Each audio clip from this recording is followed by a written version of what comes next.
Hello everyone. आज हम करेंगे क्लास 5th का second chapter shapes and angle.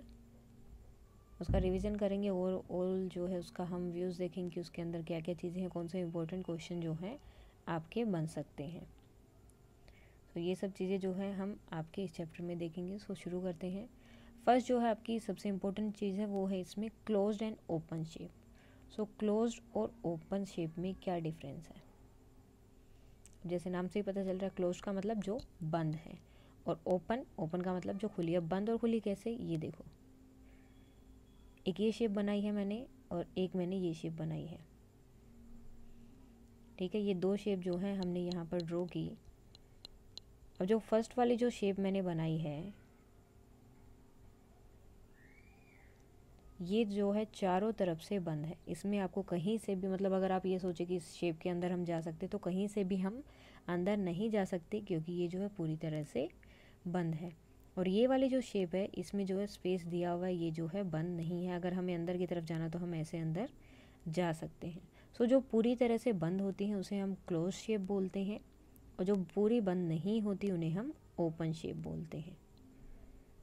ये हो गया आपका ओपन एंड क्लोज शेप का। उसके बाद आपके आते हैं यहाँ पर एंगल्स। अब एंगल्स क्या होते हैं?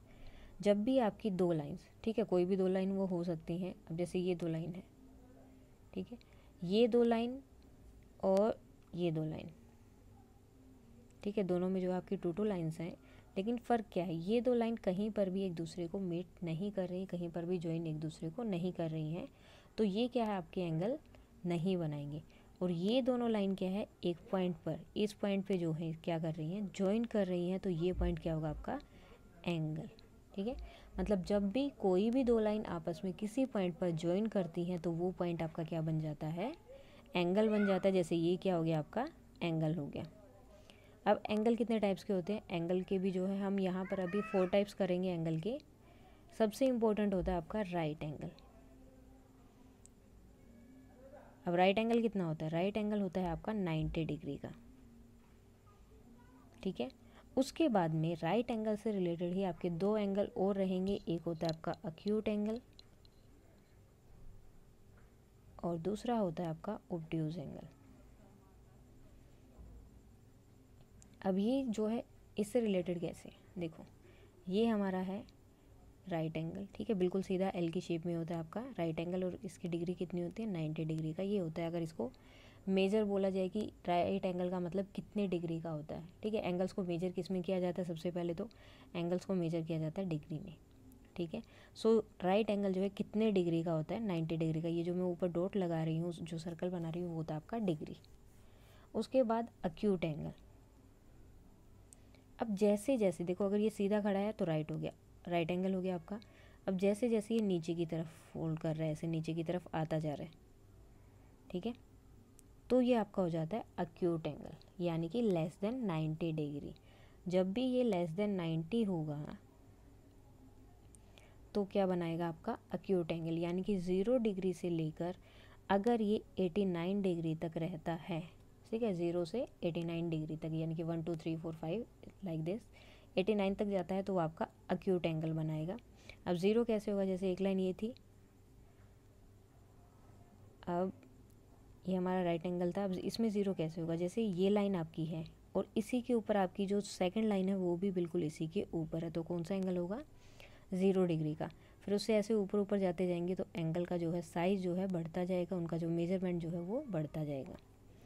ठीक है, सो लेस देन 90 डिग्री जब भी होंगे तो वो आपके क्या होंगे? Acute angle.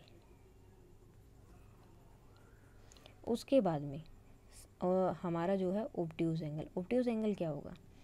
ये आपका हो गया राइट एंगल, ठीक है, नीचे की तरफ जा रहे हैं तो बन रहा है आपका अक्यूट एंगल। अगर यही एंगल ऐसे बाहर की तरफ चला जाए तो 90 डिग्री से अगर बड़ा होता जाए तो क्या होगा? अगर वो 90 डिग्री से बड़ा हो रहा है, ठीक है, यानी कि 91 भी हो गया, 91 से 179 तक अगर वो बनता है तो वो आपका क्या होता है? Obtuse angle. ठीक है, 90 डिग्री से अगर बड़ा हो रहा है, यानी कि 91 से 179 तक, ये चीज़ याद रखना, 179 तक अगर वो रहेगा तो वो होता है आपका ऑब्ट्यूज एंगल यानी कि मोर देन 90 डिग्री, और उससे छोटा होता है तो अक्यूट एंगल जो कि लेस देन 90 डिग्री होता है, 0 से 90 डिग्री। अब यहाँ पर आपने देखा मैंने 179 तक बताया, अगर मैं 180 लूँ तो 180 में क्या होता है, एक जो है स्ट्रेट लाइन आपकी ड्रॉ होती है,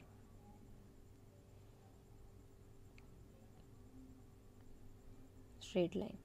सो ये स्ट्रेट लाइन जब होती है तो इसका मतलब वो एंगल कौन सा बना है, इसका मतलब होता है एक लाइन ये थी, सेकंड लाइन ये थी, ठीक है। अब ये दोनों इस पॉइंट पे जो है ज्वाइन हुई है, सो ये एंगल कौन सा बना आपका 180 डिग्री का, और लाइन की कौन सी होगी, बिल्कुल स्ट्रेट। तो इस एंगल को भी क्या बोला जाता है, स्ट्रेट, स्ट्रेट एंगल। लाइन भी स्ट्रेट, सो एंगल का नाम भी स्ट्रेट। तो सबसे इम्पोर्टेंट तो आपकी इस चैप्टर में जो है यही आपके जो इम्पोर्टेंट्स थे कि कौन कौन से एंगल होते हैं या क्या होते हैं, तो ये 3 एंगल हैं जो सबसे इम्पोर्टेंट है। उसके बाद अब आपको ये भी बोला जा सकता है कि एंगल काउंट करके बताओ कि किसी शेप में कितने एंगल्स हैं। सो जहाँ पर भी आपके इस तरह से कॉर्नर बनेंगे, देखो मैंने बोला था कि जो दो साइड आपकी दो लाइंस अगर आपकी मीट करती हैं, किसी पॉइंट पे ज्वाइन करती है, तो वो आपका एंगल बनता है, और वैसे ही वो आपका क्या बनाता है, साथ में एंगल भी बनाता है। तो जितने कॉर्नर होंगे उतने ही आपके क्या होंगे, एंगल्स होंगे। अब यहाँ पर कितने कॉर्नर्स हो गए, 4, सो 4 ही आपके एंगल्स हो गए। इस तरह की कोई शेप भी हो सकती है, सॉरी इस तरह से ये शेप भी हो सकती है। तो 1 2 3 4 5 6, तो इसमें 6 एंगल्स हो गए। सो ये क्वेश्चन भी आपके बन सकते हैं कि कितने एंगल है, या अब ये भी पूछ सकते हैं कि आपको सेम शेप और दे दी एक और, ठीक है, एक ये थी एक और बना दी। अब मैंने यहाँ पर ब्लू कलर से इसको जो है कलर कर दिया। आपको बताना कि इस एंगल के सेम एंगल कौन सा होगा इस शेप। सबसे पहले तो हमको शेप देखनी पड़ेगी कि वैसे ही सेम शेप कौन सी ये है, उसके बाद में हम एंगल देख सकते हैं कहाँ पर जा रहा है, ऊपर वाले की तरफ ही है, लेफ़्ट में, सो ऊपर वाले कॉर्नर पर ही लेफ़्ट में। तो ये चीज़ें थी आपकी। उसके बाद में हर एक जो आपकी कोई भी चीज़ होती है, अगर आप इस तरह से फॉर एग्ज़ाम्पल आप ऐसे खड़े हो, ठीक है, अगर आपने हाथ ऐसे किया तो आपका राइट एंगल बन गया। अगर उसकी जगह आपका हाथ जो है ऐसे इस तरफ जा रहा है तो आपका ऑब्ट्यूज एंगल बन गया। आपने पाँव को ऐसे ऊपर उठा लिया तो अक्यूट एंगल बन गया। सो आपकी बॉडी से भी जो है अलग अलग तरह के एंगल्स बन सकते हैं। अब सिर्फ बॉडी से ही नहीं, आपको इसमें जो है क्लॉक के बारे में भी बताया जाएगा कि आपके नाम के अंदर भी होते हैं। जैसे इस तरह से अगर मैं कोई चीज़ ड्रॉ कर रही हूँ तो ये भी एंगल्स बन गए, ठीक है। उसी तरह से उसके बाद जो सबसे इम्पोर्टेंट पार्ट है वो आता है आपका क्लॉक का। अब क्लॉक कैसे होती है ये, ठीक है। सबसे पहले तो इसका हम अंदर वाला जो नंबर्स होते हैं वो लिखते हैं यहाँ पर 12, 6, 3 और 9, ठीक है। उसके बाद जो नंबर्स हैं वो सब यहाँ पर हम लिख देंगे 7, 8, 10 और 11। ये तो हो गए आपके आर्स एंड के लिए, ठीक है। मैं दोनों को अलग अलग कलर से जो है मेजर करूँगी। आर्स एंड के लिए मैंने ब्लैक कलर लिया है, और मिनट्स एंड के लिए मैंने कौन सा कलर लिया है, ब्लू। अब मिनट्स कौन से होते हैं, मिनट्स आपके जो बाहर वाले होते हैं। और आप ये बोल सकते हो कि जो अंदर आपके आर्स एंड दिया हुआ है उसको जो अगर आप 5 से मल्टीप्लाई करो तो आपकी जो है जो मिनट्स हैं वो यहाँ पर आ जाते हैं।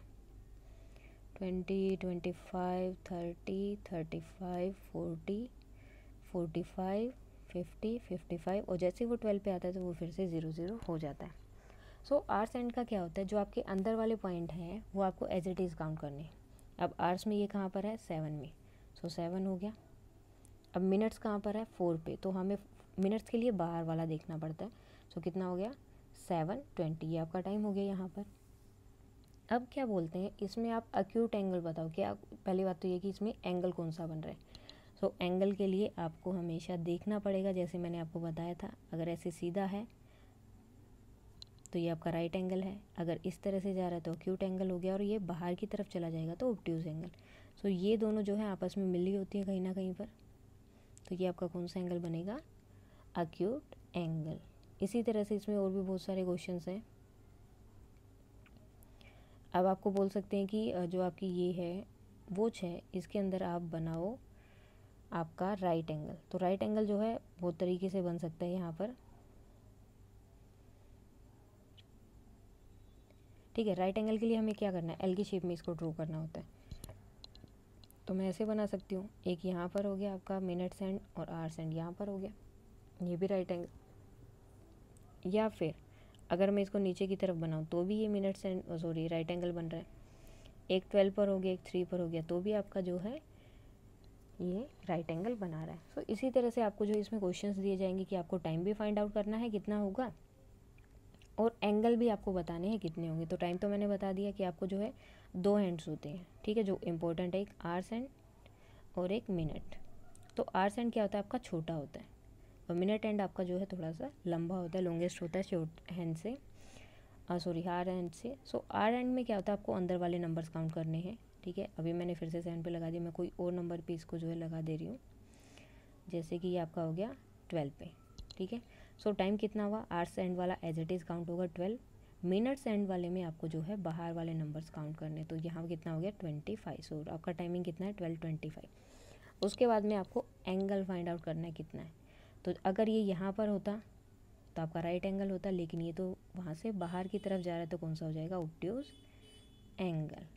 सो ये जो है आपके इम्पोर्टेंट्स थे जिन पे आपको बताना था कि एंगल कौन सा है, क्या कौन सा है, कौन सा एंगल होता है, या फिर डिफरेंट आपकी जो डेली लाइफ में भी जो है बहुत सारे एंगल्स होते हैं जिन्हें आप मेजर कर सकते हैं।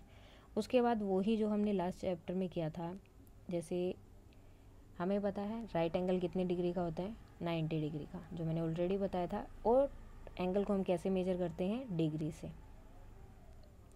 अब इसका 1/2 बोल देंगे, 90 का 1/2 फाइंड आउट करो, तो हमें क्या करना है, इसको 2 से डिवाइड करना है, ठीक है। आपको बोला जाए कि इसका जो है 90 का 1/3 पार्ट या 1/3 पार्ट फाइंड आउट करो, तो हमको इसको किससे डिवाइड करना पड़ेगा, 3 से 1/4 बोल देंगे, तो 4 से 1/6 बोल देंगे, सो 6 से, जो कि हमने ऑलरेडी पहले किया है, ठीक है। सो जिसमें आपको बोला जाए उसके अकॉर्डिंग ही आपको इसको जो है डिवाइड करते रहना है। या फिर अब जैसे इसको बोला कि आपको इसका 1/2 यानी कि हाफ पार्ट फाइंड आउट करना है, तो आपको इसको 2 से डिवाइड करना है, तो आंसर आ गया आपका 45। या फिर क्या हो सकता है, इसका आपको बोल देंगे इसका 2 टाइम्स फाइंड आउट करो, ठीक है, 2 टाइम्स, 4 टाइम्स, 3 टाइम्स, 1/2 अलग है, और अगर आपको बोला 2 टाइम्स फाइंड आउट करो, 3 टाइम्स फाइंड आउट करो। सो जब आपका इस तरह से आ जाए कि इतने टाइम्स फाइंड आउट करो, तो आपको क्या करना है, राइट एंगल को या जिस एंगल का वो बोल रहे हैं, ठीक है, जैसे बोल दिया कि 45 डिग्री एंगल का आपको 2 टाइम्स फाइंड आउट करना है, तो आपको क्या करना पड़ेगा, 45 डिग्री को आपको 2 से मल्टीप्लाई करना है। 90 डिग्री का 2 टाइम्स फाइंड आउट करना है, तो इसको 90 को जो है 2 से मल्टीप्लाई करना पड़ेगा। 3 टाइम्स फाइंड आउट करना है, तो किससे मल्टीप्लाई हो जाएगा, 3 से। तो इस तरह से आपके क्वेश्चन इस चैप्टर में बनेंगे। ये आपका चैप्टर कंप्लीट हो गया।